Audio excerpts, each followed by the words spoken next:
उपराष्ट्रपति चुनाव में करारी हार के बाद राहुल गांधी ने ऐसा क्या कह दिया कि कांग्रेस की फजीहत हो गई। वाइस प्रेसिडेंट के चुनाव में इंडी की टीम के किस प्लेयर ने पलटी मारी और मोदी के साथ आ गए, अब उसके बारे में आपको बताता हूं। उपराष्ट्रपति चुनाव के नतीजों ने इंडी गठबंधन की नींद उड़ा दी। जैसे जैसे खबर सामने आ रही है कि उपराष्ट्रपति चुनाव में किस किस ने पलटी मार दी, क्रॉस वोटिंग कर दी, वैसे वैसे इंडी गठबंधन की एकता की धज्जियां उड़ती जा रही। उपराष्ट्रपति चुनाव में विपक्ष की एकजुटता का दावा कर रही कांग्रेस अब क्रॉस वोटिंग देखकर हिल गई।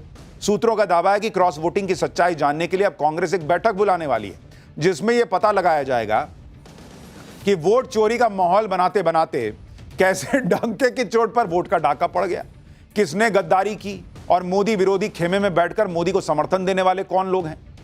इधर उपराष्ट्रपति चुनाव में मिली करारी हार पर सुबह से गुणा भाग शुरू हो गया और इस घमासान के बीच राहुल गांधी अपने संसदीय क्षेत्र पहुंचे, लेकिन वहां पीएम मोदी को मां की गाली के मुद्दे पर वो घिर गए। राहुल गांधी को रायबरेली पहुंचने के लिए रास्ता तक बदलना पड़ गया।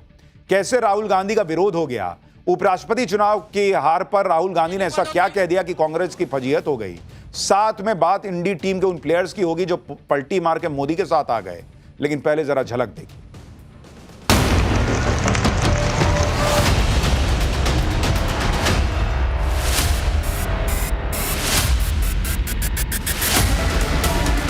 वोट छोड़ गद्दी छोड़।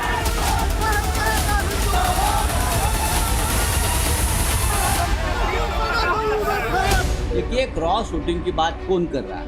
ये इंडी के कुछ लोग कर रहे हैं। हमारे जितने वोट थे वो आंकड़ा हमारे पास आया।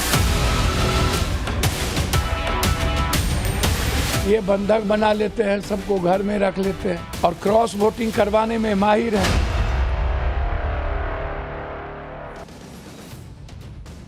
सबसे पहले बात करते हैं राहुल गांधी के रायबरेली दौरे की। राहुल गांधी आज 2 दिन के दौरे पर अपने संसदीय क्षेत्र रायबरेली पहुंचे, लेकिन रायबरेली पहुंचने के लिए उन्हें अपना रास्ता बदलना पड़ा, क्योंकि बिहार के दरभंगा में जिस तरह इंडी गठबंधन के मंच से प्रधानमंत्री मोदी को मां की गाली दी गई, उसके खिलाफ भड़के गुस्से का असर रायबरेली में भी नजर आया।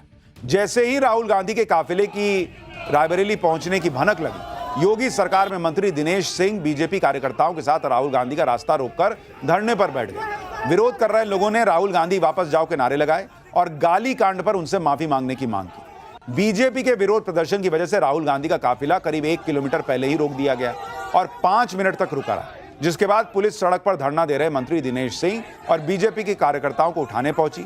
पुलिस की बीजेपी कार्यकर्ताओं के साथ धक्का मुक्की भी हो गई। राहुल गांधी के खिलाफ मोर्चा खोलने वाले दिनेश सिंह ने ही लोकसभा चुनाव में उनके खिलाफ चुनाव लड़ा था। दिनेश सिंह ने दावा किया है कि विरोध की वजह से राहुल गांधी को रास्ता बदलना पड़ गया और जब तक वो पीएम मोदी को मां की गाली के मुद्दे पर माफी नहीं मांगेंगे, उन्हें इसी तरह के तीखे विरोध का सामना करना पड़ेगा। एक बार दिनेश सिंह को सुनिए, फिर बताता हूं राहुल गांधी के पोस्टर के बारे में।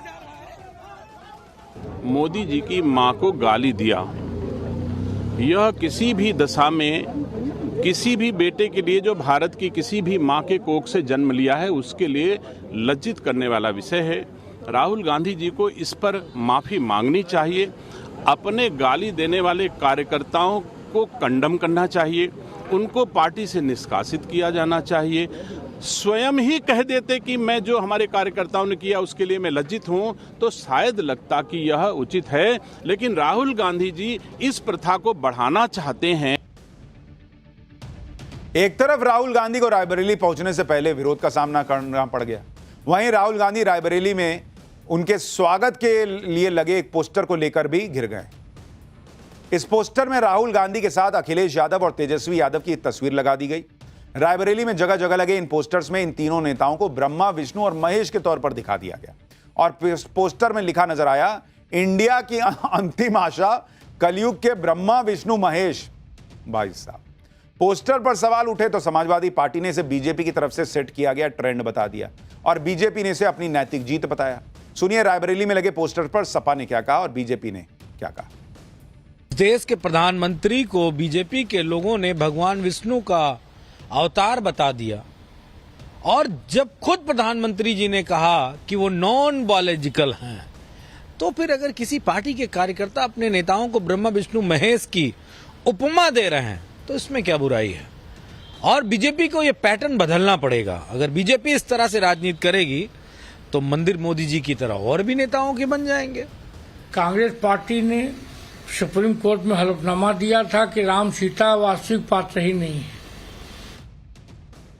इस पोस्टर विवाद के बीच उपराष्ट्रपति चुनाव के नतीजों और क्रॉस वोटिंग पर सवालों ने राहुल गांधी का पीछा रायबरेली में भी नहीं छोड़ा। राहुल गांधी से जब क्रॉस वोटिंग पर सवाल हुए तो उन्होंने क्या कहा, सुनिए जरा। Rahul sir, any word on vice president poll, sir? Any word on vice? Vote चोर गद्दी छोड़। Sir, you think that this is also a vote chori, sir? Yeah, 100%. Rahul sir, sir, do you think this is against another vote chori? 100%. It's going on all over the country, all over UP. Vote चोर गद्दी छोड़। कल लोग मजे मजे में कह रहे थे कि कहीं कांग्रेस या इंडी वालों के 15 वोट कम पड़े हैं, राहुल गांधी वोट चोरी ना करें। और राहुल गांधी सच में वोट चोरी कह दिया कि या 100% वोट चोरी है ये।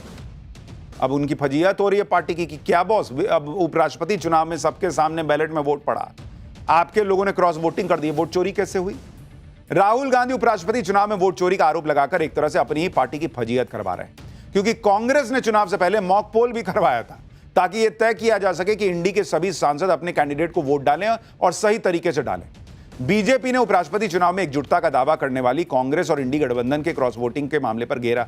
दावा किया है कि एनडीए के कैंडिडेट सीपी राधाकृष्णन को 452 वोट इसलिए मिले क्योंकि इंडी गठबंधन के कई सांसदों ने उनका समर्थन दिया। एनडीए ने इसका गणित समझाते हुए बताया कि उपराष्ट्रपति चुनाव में कुल 767 सांसदों ने वोट डाला, 15 वोट अवैध करार दिए गए, यानी चुनाव में 752 वैलिड वोट पड़े। बीजेपी और एनडीए ने 24 वोटों की क्रॉस वोटिंग होने का दावा किया है। एनडीए का दावा है कि उसे उम्मीद से 14 वोट ज्यादा मिले। एनडीए के मुताबिक उसके पास कुल 427 वोट थे और वाईएसआर कांग्रेस का समर्थन मिलने के बाद यह संख्या 438 पहुंच गई।